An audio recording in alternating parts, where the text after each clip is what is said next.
the start of a new era this season for Carroll football as the Eagles bring in new head coach Matt Mellown. And even though this was a playoff team a season ago, Mellown says it will take a little time to see real change take place. It's really a 2-year turnaround deal. We won't see the gains we need to see in the offseason program until next year, but maximizing what we can get out of this year and making sure our kids, my goal for our program is to host a playoff game, and so I'm not going in this thing thinking, hey, we're about to win the state championship, but what I am saying, hey, let's try to host a playoff game and see what happens. Part of implementing a culture begins with the leaders on your team buying into the process.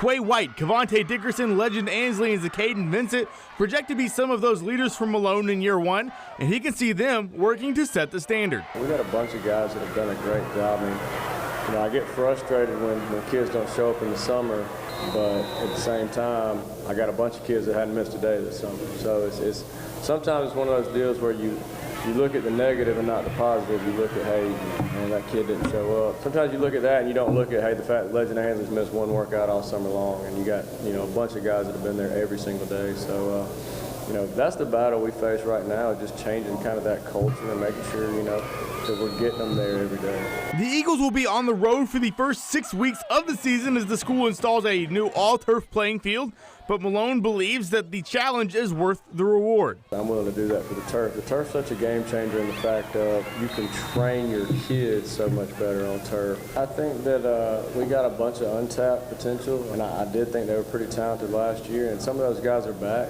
We're going to be really young. We don't have many seniors at all. I think that happens sometimes with a coaching change. At the end of the day, that we got to make sure that our young guys are getting developed the way they need to get developed so that we can win, in the future going forward. As I said, the Eagles will start their season on